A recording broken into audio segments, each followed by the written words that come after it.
আসসালামু আলাইকুম রহমতুল্লাহি ওয়া বারাকাতুহু।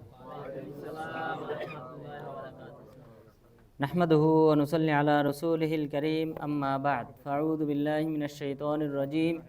তাবারাকাল্লাযী বিয়াদিহিল মুলক ওয়া হুয়া আলা কুল্লি শাইইন কাদির। সম্মানিত উপস্থিতি, আজকে ইনশাআল্লাহ আমরা সূরা মুলকের তাফসীর করব। তো সূরা মুলক, এই সূরাটির একটা ফজিলত রয়েছে।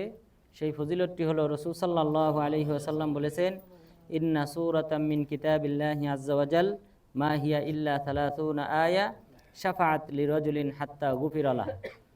যে পবিত্র কোরআনের একটি সূরা রয়েছে, যে সূরাতে 30টি আয়াত বিশিষ্ট, 30টি আয়াত রয়েছে। সেই সূরাটি কোনো এক ব্যক্তির পক্ষে সুপারিশ করেছে, আর তার সুপারিশ গ্রহণ করে আল্লাহ তাআলা তার পাপ ক্ষমা করে দিয়েছেন। এটা হলো ফজিলত, যে সূরা মুলক যদি কেউ পাঠ করে নিয়মিত, তাহলে আল্লাহ তাআলা তার পাপসমূহ ক্ষমা করে দেবেন। অর্থাৎ এই সূরাটা পরকালে ওই ব্যক্তির সপক্ষে সুপারিশ করবে। কিয়ামত দিবসে সূরা মুলকের সুপারিশ কবুল করা হবে। আর তাছাড়াও বর্ণিত হয়েছে, রাসূল সাল্লাল্লাহু আলাইহি ওয়াসাল্লাম বলেছেন, তাবারাকা হিয়াল মানিআ মিন আযাবিল কবর। যে তাবারাকাল্লাযী বিয়াদিহিল মুলক, এই সূরাটি কবরের আযাব থেকে বাধা প্রদানকারী হবে। তাহলে যে ব্যক্তি সূরা মুলক পাঠ করবে, কবরে এই সূরা মুলক বান্দার সপক্ষে কাজ করবে এবং তাকে কবরের শাস্তি থেকে মুক্তি দেওয়া হবে। তাহলে এটা হলো তার ফজিলত। তো কবরে মানুষকে রাখার পর আমাদের যে ভালো আমলগুলি রয়েছে, বিশেষ করে সালাদটা মাথার কাছ থেকে আমাদেরকে নিরাপত্তা দান করবে। এরপর সিয়াম আমাদের হাতের ডান পাশ থেকে নিরাপত্তা দান করবে। যাকাত আমাদের হাতের বাম পাশ থেকে নিরাপত্তা দান করবে। এবং বাকি যত ভালো আমল রয়েছে, তার মধ্যে কোরআন তেলাওয়াত এবং অন্যান্য যত ভালো আমল রয়েছে, সেগুলি আমাদের পায়ের দিক থেকে নিরাপত্তা প্রদান করবে। তাহলে যখনই শাস্তিদাতা ফেরেশতা আসবে, তখনই এই আমলগুলি তার স্ব স্ব স্থান থেকে বলবে, মা কিবালি মাদখল, আমার পাশ দিয়ে প্রবেশ করার অধিকার নেই। তাহলে কোরআন এবং সূরা মুলক আমাদেরকে কিন্তু কবরের শাস্তি থেকে রক্ষা করবে। তো সুতরাং সূরা মুলক সবাই তিলাওয়াত করবেন। বিশেষ করে প্রতি রাতে কেউ যদি এই আমলটা করে, তাহলে আল্লাহ তাআলা তার সুপারিশটা, সূরা মুলকের সুপারিশটা কবুল করবেন। এরপর মহান রব্বুল আলামিন সাধারণত এই সূরা মুলকে বিশেষভাবে জাহান্নাম সম্পর্কে আলোচনা করেছেন, বিশেষভাবে জাহান্নাম সম্পর্কে আলোচনা করেছেন। তো মহান রব্বুল আলামিন বলেন, তাবারাকাল্লাযী বিয়াদিহিল মুলকু ওয়া হুয়া আলা কুল্লি শাইইন কাদির। বরকতময় সেই সত্তা, যিনি হলেন যার হাতে সকল কিছুর রাজত্ব, যার হাতে রাজত্ব, ওয়া হুয়া আলা কুল্লি শাইইন কাদির, যিনি সকল বিষয়ে ক্ষমতাশীল। তো যেই আল্লাহ তাআলার হাতে সকল কিছুর রাজত্ব এবং সেই আল্লাহ তাআলা হলেন সব কিছুর উপর ক্ষমতাশীল, সেই মহান রব্বুল আলামিনের জন্যেই সকল মহত্ব এবং বরকত। তাহলে বরকত দেওয়ার মালিক হলেন আল্লাহ তাআলা। এবং তাবারাকা, এটা সিফাত।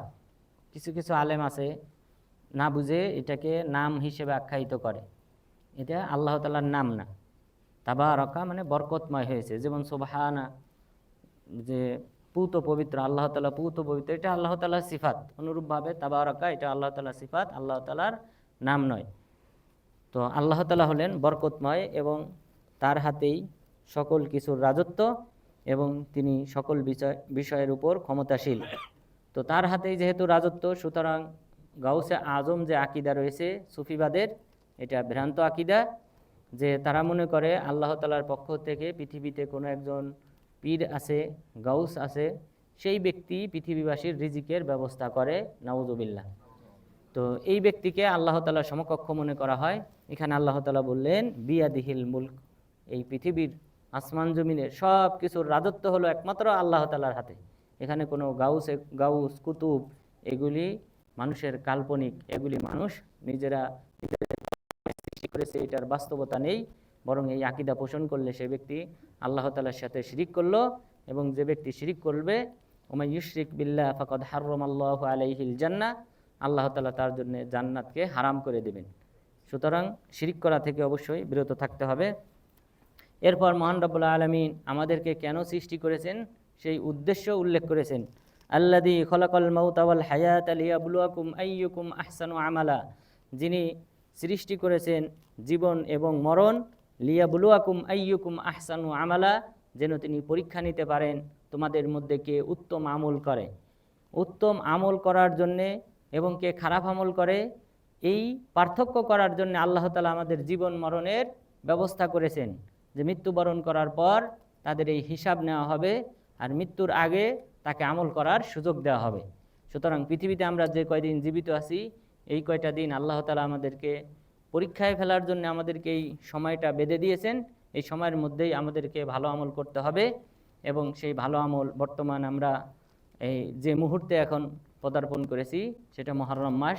এই মুহররম মাসেও আমাদের অনেক ভালো আমল বেশি বেশি করা দরকার, তাহলে সওয়াবের পরিমাণও বেশি দেওয়া হয়।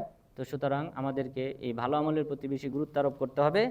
আল্লাহ তাআলা বললেন, আল্লাযী খলাকাল মাউতা ওয়াল হায়াতা লিয়াবলুয়াকুম আইয়ুকুম আহসানু আমালা, যিনি জীবন মরণ সৃষ্টি করেছেন তোমাদেরকে পরীক্ষায় ফেলার জন্যে, তোমাদের মধ্যে কোন ব্যক্তি ভালো আমল করে সেই পরীক্ষা নেওয়ার জন্য আল্লাহ তাআলা আমাদের জীবন মরণ সৃষ্টি করেছেন। সুতরাং আমরা সৃষ্টির লক্ষ্য জানলাম, যে পরীক্ষায় ফেলানোর জন্যে, ইবাদত করার জন্যে, ভালো আমল করার জন্য আল্লাহ তাআলা আমাদেরকে সৃষ্টি করেছেন। সুতরাং আমাদের দেশের যে একটি আকীদা রয়েছে, যে মুহাম্মদ সাল্লাল্লাহু আলাইহি ওয়াসাল্লামকে যদি সৃষ্টি করা না হতো, তাহলে আসমান জমিন কোনো কিছু সৃষ্টি করা হতো না। এটা বানোয়াট, এটা কোরআন বিরোধী কথা। বরং আল্লাহ তাআলা মানুষকে সৃষ্টি করেছেন আমল করার জন্যে, আল্লাহ তাআলার ইবাদত করার জন্যে। আল্লাহ তাআলা ইবাদতটাকে পছন্দ করেন, ভালোবাসেন, বান্দারা তার উপাসনা করুক। এই ভালোবাসা, এই চাওয়া, ইচ্ছা পোষণ থেকেই আল্লাহ তাআলা মানুষ, জিন জাতি এদেরকে সৃষ্টি করেছেন যেন তারা আল্লাহর উপাসনা করে। তো সেই উদ্দেশ্যে আল্লাহ তাআলা আসমান জমিন সৃষ্টি করেছেন। আসমান জমিন সৃষ্টি করেছেন এই জিন এবং মানব জাতি এদের সাপোর্ট দেওয়ার জন্য। যে এই পৃথিবীতে টিকে থাকতে হলে এই যে সূর্যের প্রয়োজন, সূর্যের আলো ব্যতীত এই পৃথিবী বিকল।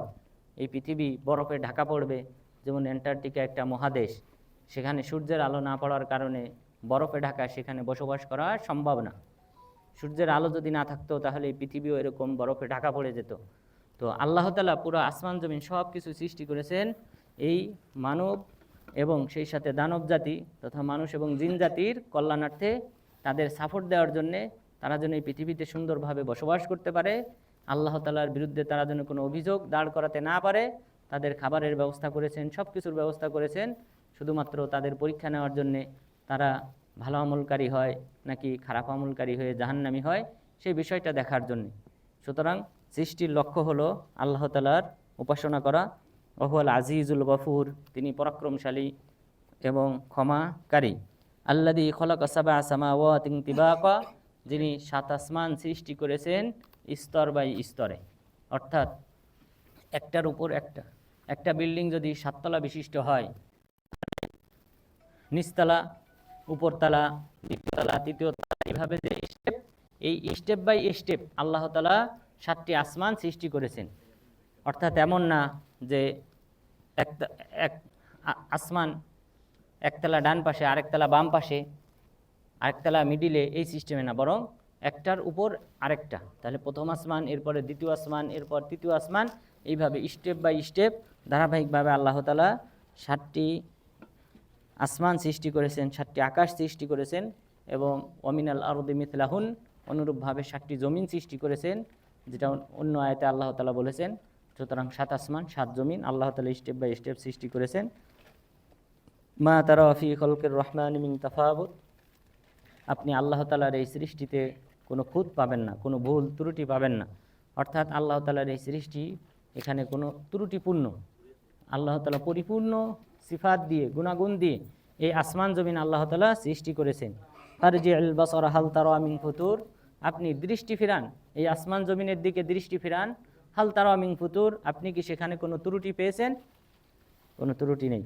তুম্মা রজিউল বাসারা কাররাতাইন ইয়ানকালিব ইলাইকাল বাসারু খাসিআ, পুনরায় আবার আরও 2 বার দৃষ্টি ফিরান, এবং আপনার এই দৃষ্টি পুনরায় আবার ফিরে আসবে ব্যর্থ হয়ে, ওহুয়া হাসির, এবং সে ক্লান্ত হয়ে সে ফিরে আসবে, কোনো ভুল ত্রুটি খুঁজে পাবে না। তাহলে যত বড়ই গবেষক হোক, এই আসমান জমিনের ভুল ত্রুটি খুঁজে বের করতে চাইলে সে বের করতে পারবে না, বরং সে ক্লান্ত হয়ে যাবে, কিন্তু তবু আসমান জমিনের কোনো প্রকার ভুল ত্রুটি খুঁজে পাবে না।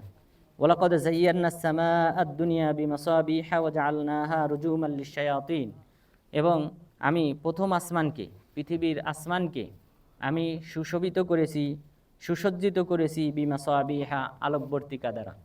এই যে মহাকাশে আমরা যে সকল নক্ষত্ররাজি দেখি, গ্রহ দেখি, উপগ্রহ দেখি, নেবুলা, নিহারিকা, গ্যালাক্সি, ছায়াপথ যেগুলি আমরা দেখি, এগুলি সব আলোকবর্তিকা। এগুলি আল্লাহ তাআলা এই প্রথম আসমানে সৃষ্টি করেছে। তাহলে বোঝা যায় অন্যান্য আসমানে এই নক্ষত্র, গ্রহ, উপগ্রহ এগুলি নেই। কারণ আল্লাহ তাআলা বলেছেন ওয়ালাকাদ যায়্যানাস সামাআদ দুনিয়া বিমাসাবিহ, আমি প্রথম আসমানকে শুধুমাত্র সুসজ্জিত করেছি এই আলোকবর্তিকার মাধ্যমে তথা নক্ষত্র, গ্রহ, উপগ্রহ এগুলির মাধ্যমে। রুজুমান লিশ-শায়াতিন ওয়া জাআলনাহা রুজুমান লিশ-শায়াতিন, এবং এই সকল গ্রহ, নক্ষত্র এগুলিকে আমি করেছি শয়তানদের জন্য কঙ্কর নিক্ষেপ স্বরূপ। অর্থাৎ এই সকল গ্রহ, উপগ্রহ এগুলিতে যে সকল পাথর রয়েছে সেই সকল পাথর উল্কা হিসেবে এই জিন, শয়তান এদের উপর নিক্ষেপ করা হয়। জিন শয়তানরা যখন প্রথম আসমানে ফেরেশতাদের ফয়সালা, ফেরেশতারা পরস্পর পরামর্শ করে, আল্লাহ তাআলা কোনো একটা হুকুম দিলে জিবরিল আলাইহিস সালামকে হুকুমটা দেন, তিনি সকল ফেরেশতাদের কাছে পৌঁছে দেন। তখন ফেরেশতারা সেটা নিয়ে পরামর্শ করে। তো এই ফেরেশতাদের কথোপকথন জিনরা বুঝতে পারে এবং তারা এখান থেকে তথ্য চুরি করার চেষ্টা করে এবং মানুষদের মাঝে, যে সকল গণক ঠাকুর আছে তাদের মাঝেও সেটা প্রচার করে। তো এই যে তথ্য চুরি করতে যায়, ওই সময় তাদের উপর উল্কা নিক্ষেপ করা হয়। এই সকল গ্রহ থেকে পাথর, কঙ্করের মাধ্যমে সেগুলি তাদের উপর নিক্ষেপ করা হয়। তো আল্লাহ তাআলা বললেন, আমি এইগুলি নক্ষত্র, গ্রহগুলিকে আমি শয়তানের জন্যে কঙ্কর নিক্ষেপ স্বরূপ তৈরি করেছি। ও আ'তাদনা লাহুম আযাবাস সাঈর, এবং তাদের জন্য প্রস্তুত করে রেখেছি জাহান্নামের শাস্তি। ওয়ালিল্লাযীনা কাফারু বিরাব্বিহিম আযাবু জাহান্নাম, আর যারা তাদের রবকে অস্বীকার করবে তাদের জন্য আমি জাহান্নাম প্রস্তুত করে রেখেছি, জাহান্নামের শাস্তিকে প্রস্তুত করে রেখেছি। ওয়াবিসাল মাসীর, এবং এই আশ্রয়স্থল কতই না নিকৃষ্ট। ইদা উলকু ফিহা সামিউ লাহা শাহীকা ওয়া হিয়া তাফুর, যখন এই জাহান্নামে মানুষদেরকে নিক্ষেপ করা হবে তখন তারা শুনতে পাবে তার বিকট আওয়াজ। অর্থাৎ জাহান্নাম রাগে কটমট করতে থাকবে এবং এই জাহান্নামীদেরকে পেলে তার আওয়াজ, চিৎকার আরও ভয়ঙ্কর রূপ ধারণ করবে। মহান রব্বুল আলামিন বললেন, ইদা উলকু ফিহা সামিউ লাহা শাহীকা ওয়া হিয়া তাফুর, যখন তাদেরকে নিক্ষেপ করা হবে এই জাহান্নামে, তখন তারা জাহান্নামের বিকট আওয়াজ শুনতে পাবে। ওয়াহিয়া তাফুর, এবং সে রাগে কটমট করতে থাকবে। তাকাদু তামাইয়াজু মিনাল গাইজ, এবং সে এই রাগে ক্রোধে ফেটে পড়ার উপক্রম হবে। অর্থাৎ জাহান্নামটা এমন বিকট আওয়াজ করতে থাকবে, মনে হবে জাহান্নামটা ভেঙে চুরমার হয়ে পড়ে যাবে।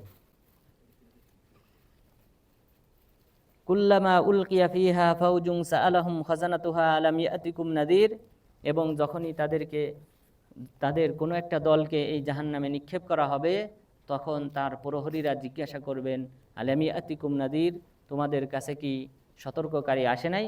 এই জাহান্নাম থেকে সতর্ককারী কি কেউ আসে নাই তোমাদের কাছে? কোনো নবীগণ কি আসে নাই? কোনো আলেম, তারা কি তোমাদেরকে এই জাহান্নাম সম্পর্কে সতর্ক করে নাই? তখন তারা বলবে, ক্বালু বালা কদ জাআনা নাযীর, তখন তারা বলবে, হ্যাঁ অবশ্যই আমাদের কাছে সতর্ককারী এসেছিল। ফাকাযযাবনা ওয়া কুলনা মা নাযালাল্লাহু মিন শাই, আমরা তাদেরকে মিথ্যা প্রতিপন্ন করেছিলাম এবং বলেছিলাম আল্লাহ তাআলা কোনো কিছু অবতীর্ণ করেন নাই। আল্লাহ তাআলার এই কিতাব, এটাকে আমরা অস্বীকার করেছিলাম। এই কোরআন যে আল্লাহর বাণী, এটা আমরা বিশ্বাস করি নাই, মিথ্যা প্রতিপন্ন করেছিলাম। ইন আনতুম ইল্লা ফি দালালিন কাবীর, তোমরা তো মহা পথভ্রষ্টতায় লিপ্ত। তাহলে জাহান্নামে যখন নিক্ষেপ করা হবে, এই জাহান্নাম শুধু বলতেই থাকবে হালমিম মাজিদ, হালমিম মাজিদ, আরো কেউ আছে কি, আরো কেউ আছে কি।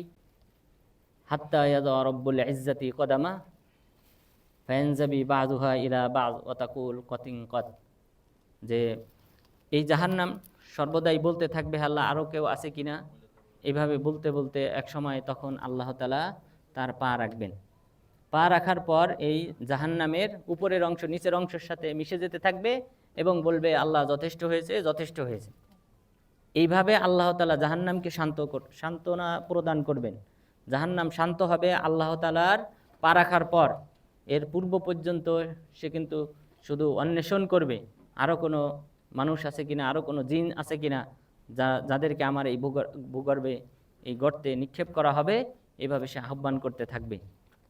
আর জান্নাতকে আল্লাহ তাআলা সান্ত্বনা দিবেন, তথা জান্নাতের যে সকল সিট ফাঁকা থাকবে, অনেক সিট ফাঁকা থাকবে, সেখানে আল্লাহ তাআলা অন্য সৃষ্টিকুল সৃষ্টি করে তাদেরকে সেখানে স্থান দান করবেন। আর জাহান্নামকে এইভাবে শান্ত করা হবে। তো তাহলে এই হাদিস থেকে আমরা জানতে পারি আল্লাহ তাআলার পা আছে। আমাদেরকে ঈমান আনতে হবে আল্লাহ তাআলার পা আছে, আল্লাহ তাআলা নিরাকার নন, আল্লাহ তাআলার আকার আছে। বরং পৃথিবীর কোনো কিছু নাই যে নিরাকার, পৃথিবীর কোনো বস্তু নাই যে নিরাকার। কোনো বিজ্ঞানী বলতে পারবে না যে কোনো বস্তু আছে এই পৃথিবীতে যার অস্তিত্ব আছে সে নিরাকার। বরং বিজ্ঞানীরা আলহামদুলিল্লাহ এইসব বিষয়গুলি আরও ভালো বোঝে। এই যে অণু পরমাণু যেগুলি আমরা খালি চোখে দেখতে পাই না, অণুবীক্ষণ যন্ত্র দিয়ে দেখতে হয়, বিজ্ঞানীরা বলেছেন সেগুলিরও কি আছে, সেগুলিও স্থান দখল করে, সেগুলির স্বাদ আছে, গন্ধ আছে। তা আপনি কিভাবে মহান রব্বুল আলামিন সম্পর্কে এমন মন্তব্য করেন যে আল্লাহ তাআলা নিরাকার? আল্লাহ তাআলা বলেছেন যে এই মহাবিশ্বের কোন ব্যক্তি সাক্ষ্য দেওয়ার দিক থেকে সবচেয়ে বড়? আমরা প্রতি সালাতে বলি আল্লাহু আকবার, আল্লাহ তাআলা সবার চেয়ে বড়, সবার চেয়ে বড়। এরপরে আপনি যদি বলেন যে নিরাকার, তার কোনো অস্তিত্ব নাই, নিরাকার মানে তার কোনো আকার নাই, তার কোনো সত্তা নাই। অথচ আল্লাহ তাআলা বলেছেন ইবলিসকে লক্ষ্য করে যে তুমি কেন সিজদা করো নাই, লিমা খলাকতু বিয়াদাই, আমি দুই হাতে যাকে সৃষ্টি করেছি, যে আদম আলাইহিস সালামকে আমি সৃষ্টি করেছি, তাকে কেন তুমি সিজদা করো নাই? এরপর হাদিসে উল্লেখ করা হয়েছে যে আল্লাহ তাআলার আঙ্গুল আছে। কিয়ামত দিবসে আসমান জমিনকে এক আঙ্গুলের উপর, পাহাড় পর্বতকে এক আঙ্গুলের উপর, এরপর সাগরকে এক আঙ্গুলের উপর, এইভাবে বিভিন্ন মাখলুককে এক আঙ্গুলের উপর রেখে তিনি বলবেন আনাল জাব্বার আইনাল মুতাকাব্বিরুন, আমি হলাম শক্তিধর, মহাশক্তিধর বাচ্চা, পৃথিবীর অহংকারী বাচ্চারা কোথায়? এভাবে আল্লাহ তাআলা হুঙ্কার দেবেন হাসরের ময়দানে। তো আল্লাহ তাআলার যে সকল সিফাতগুলি কোরআন এবং হাদিসে উল্লেখ করা হয়েছে, আমরা সেগুলি বিশ্বাস করি যে সেগুলি আছে, বিধায় আল্লাহ তাআলা আমাদেরকে সংবাদ দিয়েছেন। কিন্তু এগুলির কোনো প্রকার তাবিল, অপব্যাখ্যা করা যাবে না, এবং কোনো প্রকার তামসিল, কোনো মাখলুকের সাথে তুলনা দেওয়া যাবে না। বলা যাবে না আল্লাহ তাআলার হাত মানুষের হাতের মতো, জিন জাতির হাতের মতো, তাহলে সেটা শিরিক হবে। আল্লাহ তাআলার এই সত্তাকে ওই মাখলুকের সাথে তুলনা করা হবে, তাহলে সেটা শিরকে পরিণত হবে। লাইসা কামিসলিহি শাই, আল্লাহ তাআলার মতো কোনো কিছু নয়। ওহুয়াস সামিউল বাসীর, তিনি হলেন সর্বশ্রোতা, সর্বদ্রষ্টা। এই আয়াত যদি কেউ বোঝে তাহলে সে বুঝতে পারবে যে আল্লাহ তাআলার সত্তা আছে। প্রথম অংশে আল্লাহ তাআলা বললেন আল্লাহ তাআলার মতো কেউ না, কোনো কিছু না আল্লাহ তাআলার মতো। পরের অংশে বললেন ওহুয়াস সামিউল বাসীর, তিনি হলেন সর্বশ্রোতা, তিনি সব কিছু শোনেন এবং সর্বদ্রষ্টা, সব কিছু তিনি দেখেন।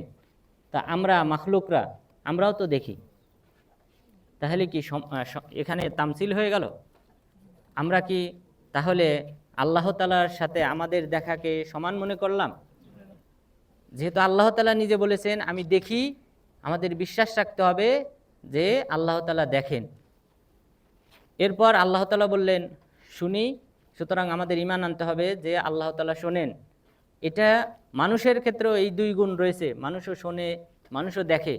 তার মানে আমরা এটাকে সমান মনে করি না, যেহেতু প্রথম অংশে আল্লাহ তাআলা বলেছেন লাইসা কামিসলিহি শাই, আল্লাহ তাআলার মতো কোনো কিছুই নয়। সুতরাং আল্লাহর শ্রবণ আর আমাদের শ্রবণ এক না। কিন্তু ঈমান রাখতে হবে আল্লাহ তাআলা শোনেন। এখন আপনি যদি বলেন যে না মানুষও শোনে, আল্লাহ তাআলাও শোনে, যদি আমরা এই শোনা গুণাগুণটা, আসামা শ্রবণ করার গুণাগুণ যদি সাব্যস্ত করি আল্লাহর ক্ষেত্রে, তাহলে তামসিল আবশ্যক হয়ে যায়, আল্লাহ তাআলার সাথে সাদৃশ্য দেওয়া আবশ্যক হয়ে যায়। কে বলেছে আবশ্যক হয়? আবশ্যক হয় না। আমরা মনে করি না যে মানুষের মতো বা কোনো মাখলুকের মতো। তিনি স্রষ্টা, তার জন্য যেভাবে উপযুক্ত তিনি সেভাবে শোনেন, তিনি তার জন্য যেভাবে শোভনীয় তিনি সেভাবে দেখেন। সুতরাং এখানে কোনো প্রকার তুলনা ছাড়াই আমরা বিশ্বাস করি যে আল্লাহ তাআলার হাত আছে, পা আছে, আঙ্গুল আছে, এবং সেই সাথে চক্ষু আছে এবং অন্যান্য যে সকল সিফাতের কথা বলা হয়েছে, ওয়াজ চেহারা রয়েছে। কারণ কিয়ামত দিবসে বান্দারা হুজুহু ইয়াউমাইদিন নাযিরা ইলা রাব্বিহা নাযিরা, কিয়ামত দিবসে অনেক চেহারা হবে হাস্যোজ্জ্বল। এই হাস্যোজ্জ্বল চেহারা বিশিষ্ট মুমিন বান্দারা ইলা রাব্বিহা নাযিরা, তাদের রবের দিকে তাকিয়ে থাকবে। ইন্নাকুম সাতারাউনা রাব্বাকুম কামা তারাউনাল কমারা লাইলাতাল বদর, পূর্ণিমার চাঁদকে তোমরা যেভাবে দেখো সেইভাবে তোমরা তোমাদের রবকে কিয়ামত দিবসে দেখতে পাবে। তো আল্লাহ তাআলার সত্তা যদি না থাকে আপনি কি দেখবেন? আর সত্তা ব্যতীত পৃথিবীর কোনো বস্তুর অস্তিত্ব নেই। সত্তাবিহীন কোনো কিছুর অস্তিত্ব নেই। অণু পরমাণু সেগুলিরও অস্তিত্ব আছে, সেগুলির স্বাদ আছে, গন্ধ আছে, সেগুলি স্থান দখল করে। তাহলে কিভাবে এমন একটা কুফরি আকীদা আমরা পোষণ করি যে আল্লাহ তাআলা নিরাকার? তাহলে জাহান্নামে আল্লাহ তাআলা পা রাখার পর জাহান্নাম শান্ত হবে। এরপর মহান রব্বুল আলামিন বলেছেন, ওয়াকালু লাউ কুন্না নাসমাউ আও নাকিলু মা কুন্না ফি আসহাবিস সাঈর, তখন তারা আফসোস করে বলবে, জাহান্নামীরা এই জাহান্নামকে দেখার পর, জাহান্নামের চিৎকার হুঙ্কার দেখার পর তখন এবং ফেরেশতাদের এই জিজ্ঞাসাবাদের পর তখন তারা বলবে, লাউ কুন্না নাসমাউ আও নাকিল, আমরা যদি তাদের কথা শুনতাম এবং মানতাম, বুঝতাম, বোঝার চেষ্টা করতাম যে নবীগণ কি বলতে চান অথবা আলেমগণ কি বলতে চান, সেটা যদি আমরা মনোযোগ দিয়ে শুনতাম, এটা আমল করার চেষ্টা করতাম, বোঝার চেষ্টা করতাম, মা কুন্না ফি আসহাবিস সাঈর, তাহলে আজ জাহান্নামীদের অধিবাসী হতাম না। কিন্তু সেই সময়ে এই স্বীকৃতি কোনো উপকারে আসবে না, কারণ আমাদেরকে দুনিয়াতে আল্লাহ তাআলা পরীক্ষার জন্য পাঠিয়েছেন। সুতরাং দুনিয়ার এই যে জীবন, এই জীবনের মাঝেই আমাদেরকে আমল করে যেতে হবে। ফাতারাফু বিদামবিহিম ফাসুহকাল লিআসহাবিস সাঈর, সেদিন তারা তাদের পাপ কৃত কর্মের কথা, অপরাধের কথা তারা স্বীকার করবে। ফাসুহকাল লিআসহাবিস সাঈর, সুতরাং দুর্ভোগ এই জাহান্নামের অধিবাসীদের জন্য, ধ্বংস এই জাহান্নামের অধিবাসীদের জন্য। ইন্নাল্লাযীনা ইয়াখশাউনা রাব্বাহুম বিল গায়ব, নিশ্চয়ই যারা তাদের রবের প্রতি ঈমান আনয়ন করে না দেখে, অদৃশ্য অবস্থায় যারা তাদের রবের প্রতি ঈমান আনয়ন করে, লাহুম মাগফিরাতু ওয়া আজরুন কাবীর, তাদের জন্য রয়েছে ক্ষমা এবং মহা পুরস্কার। সুতরাং আল্লাহ তাআলাকে না দেখে ঈমান আনয়ন করার ফজিলত হলো এটা, আল্লাহ তাআলা তাদের পাপসমূহ ক্ষমা করে দিবেন এবং মহা পুরস্কার দান করবেন। এরপর মহান রব্বুল আলামিন বলেছেন, ওয়া আসিররু কওলাকুম আবিজহারু বিহি ইন্নাহু আলিমুম বিযাতিস সুদূর, তোমরা তোমাদের কথা আস্তে বলো অথবা জোরে বলো, নিশ্চয়ই আল্লাহ তাআলা হলেন অন্তর্যামী, তিনি অন্তরের খবর জানেন। তোমরা মুখে প্রকাশ করো অথবা প্রকাশ নাই করো, কিন্তু আল্লাহ তাআলা অন্তরের সংবাদ জানেন। সুতরাং জবান দিয়ে তুমি উচ্চস্বরে বলো অথবা আস্তে বলো, সেটাও আল্লাহ তাআলা জানেন। ইয়ালামু মান খালাকা ওয়া হুয়াল লাতীফুল খবীর, আলা ইয়ালামু মান খালাকা ওয়া হুয়াল লাতীফুল খবীর, তিনি কি জানবেন না যিনি সৃষ্টি করেছেন আর তিনি হলেন সূক্ষ্মদর্শী এবং সব কিছু সম্পর্কে অবহিত। সেই আল্লাহ তাআলা কি জানবেন না? অবশ্যই তিনি জানেন। হুয়াল্লাযী জাআলা লাকুমুল আরদা যালুলান ফামশু ফি মানাকিবিহা, আল্লাহ তাআলা পৃথিবীকে করেছেন অধীনস্থ এবং চলার উপযোগী। ফামশু ফি মানাকিবিহা, তোমরা তার দিক দিগন্তে তোমরা চলাফেরা করো, তার বক্ষের উপর দিয়ে, পৃষ্ঠের উপর দিয়ে তোমরা চলাফেরা করো। ওয়াকুলু মির রিজকি, এবং তার রিজিক ভক্ষণ করো। এটা একটা মহা আয়াত। আল্লাহ তাআলা পৃথিবীটাকে, যেহেতু আসমান জমিন সবগুলি কিন্তু একই সময়ে সৃষ্টি করা হয়েছে, এবং বিজ্ঞানীরাও মনে করেন চন্দ্র, সূর্য এবং পৃথিবী এদের বয়স একই, তো একই সময়ে সৃষ্টি করা হয়েছে। এবং এই একই সময়ে সৃষ্টি হওয়ার পর এরপর এই পৃথিবীর উপরিভাগ এটা কিন্তু এক সময় উত্তপ্ত ছিল। আল্লাহ তাআলা এখানে বসবাস করার উপযোগী করেছেন, এখানে শস্য ফলানোর উপযোগী করেছেন এই জমিনকে, এখানে পানি সৃষ্টি করেছেন, খাদ্য সৃষ্টি করেছেন। এটাতে অনেক সময়ের প্রয়োজন হয়েছে, যেহেতু হাদিস আয়াতে আল্লাহ তাআলা বলেছেন 2 দিন আসমান জমিন সৃষ্টি করা হয়েছে 2 দিনে, এবং পৃথিবীতে খাদ্যের ব্যবস্থাপনা করা হয়েছে 2 দিনে। তাহলে সৃষ্টিতে যতটা সময় লেগেছে তার সমপরিমাণ সময় লেগেছে এই পৃথিবীতে এই খাদ্য এবং বসবাস উপযোগী করতে, এখানে খাদ্যের ব্যবস্থা করতে, পানি এরপর গাছপালা তরুলতা ইত্যাদি সৃষ্টিতে আল্লাহ তাআলা 2 দিন ব্যয় করেছেন। তাহলে এই আয়াতে আল্লাহ তাআলা বললেন হুয়াল্লাযী জাআলা লাকুমুল আরদা যালুলা, আল্লাহ তাআলা তোমাদের জন্য বসবাসের উপযোগী করেছেন এই জমিনকে, সুতরাং তোমরা তার বক্ষের উপর চলাফেরা করো এবং তার রিজিক ভক্ষণ করো। ওয়া ইলাইহিন নুশুর, তার নিকটই তোমাদের প্রত্যাবর্তন। আমিনতুম মান ফিস সামাই আন ইয়াখসিফা বিকুমুল আরদ ফাইদা হিয়া তামুর, তোমরা কি নিজেদেরকে নিরাপদ মনে করো যে যিনি আসমানে আছেন তিনি তোমাদেরকে ভূমিধসের মাধ্যমে ধ্বংস করবেন না, ভূমিধস দেবেন এবং ফাইদা হিয়া তামুর, এবং তখন এই পৃথিবী নড়াচড়া করতে থাকবে। অর্থাৎ ভূমিধসের মাধ্যমে তোমাদেরকে ধ্বংস করবেন, পৃথিবী নড়াচড়া করতে থাকবে। এটা থেকে কি তোমরা নিরাপদ মনে করো নিজেদেরকে? তাহলে এই আয়াত থেকে আমরা বুঝতে পারি আল্লাহ তাআলা আছেন কোথায়? আসমানে, 7 আসমানের উপরে আরশে আজিমে আছেন আল্লাহ তাআলা। এখানে বলেছেন আমিনতুম মান ফিস সামা, যিনি আসমানে আছেন। সুতরাং আল্লাহ তাআলা আসমানে আছেন, তিনি সর্বত্র বিরাজমান নন। এটা কুফরি আকীদা। আল্লাহ তাআলা আর রহমান আলাল আরশি ইস্তাওয়া, আল্লাহ তাআলা আরশে আজিমে আছেন এবং রাসূল সাল্লাল্লাহু আলাইহি ওয়াসাল্লামকে মেরাজের রাত্রিতে এই আরশে আজিমের কাছে সেখানেই কিন্তু ডেকে নেওয়া হয়। সিদরাতুল মুনতাহা অতিক্রম করে তিনি 7 আসমান সিদরাতুল মুনতাহা অতিক্রম করে আল্লাহ তাআলার সাথে সাক্ষাৎ করেন। তিনি যদি সর্বত্র বিরাজমান হতেন তাহলে সেখানে ডেকে নেওয়ার কোনো প্রয়োজন ছিল না। এরপর মহান রব্বুল আলামিন পরের আয়াতে বলেছেন আমিনতুম মান ফিস সামাই আন ইউরসিলা আলাইকুম হাসিবা, তোমরা কি নিরাপদ মনে করো সেই সত্তা থেকে যিনি আসমানে রয়েছেন যে তিনি তোমাদের উপর পাথর বর্ষণ করবেন না, পাথর বর্ষণ করে তোমাদেরকে ধ্বংস করবেন না। ইহা থেকে কি তোমরা নিজেদেরকে নিরাপদ মনে করো? ফাসাতা'লামুনা কাইফা নাদির, অচিরেই তোমরা জানতে পারবে আমার সতর্কতা কেমন ছিল। তাহলে এখানেও আল্লাহ তাআলা আসমানে আছেন সেই কথাই বলেছেন।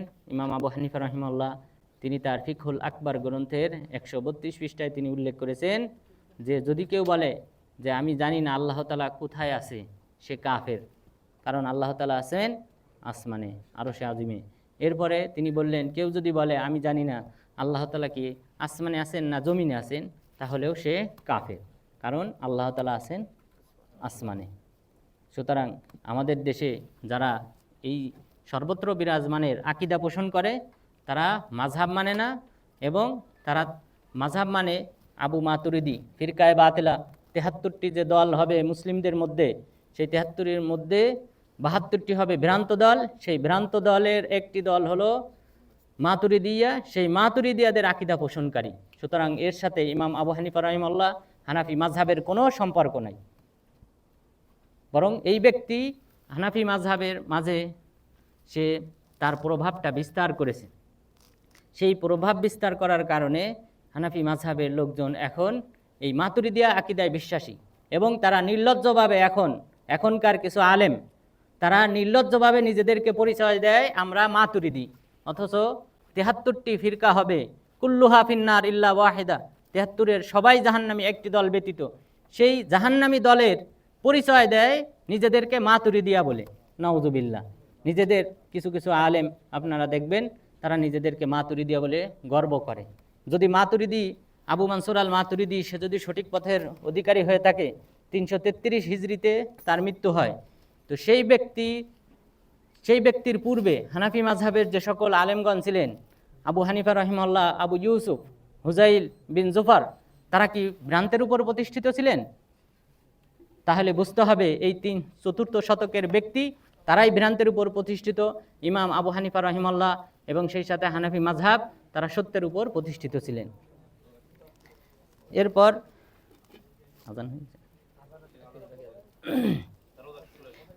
মহান রব্বুল আলামিন বলেছেন ওয়ালাকাদ কাযযাবাল্লাযীনা মিন ক্বাবলিহিম ফাকাইফা কানা নাকির, ইতিপূর্বে অনেক সম্প্রদায় মিথ্যা প্রতিপন্ন করেছিল, তাদের প্রতি আমার শাস্তিটা কেমন ছিল। আওয়ালাম ইয়ারাউ ইলাত তায়রি ফাওকাহুম সাফাতিন ইয়াকবিন মা ইউমসিকুহুন্না ইল্লার রহমান ইন্নাহু বিকুল্লি শাইইন বাসীর, তারা কি তাকিয়ে দেখে না পাখির দিকে, পক্ষীকুলের দিকে, যারা তাদের উপরে থাকে এবং তারা তাদের ডানা মেলে এবং ডানা গুটিয়ে চলাফেরা করে, আকাশে উড্ডয়মান।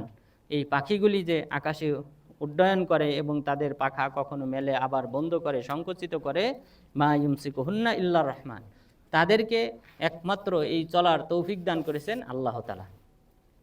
তাদেরকে এই আকাশে আটকে রেখেছেন, আকাশে উড়ার তৌফিক দিয়েছেন আল্লাহ সুবহানাহু ওয়া তাআলা। ইন্নাহু বিকুল্লি শাইইন বাসির, তিনি সর্ববিষয়ে তিনি দেখেন, লক্ষ্য করেন। তো ইনশাল্লাহ বাকি তাফসীর ইনশাল্লাহ অন্য দিন সম্পন্ন করব।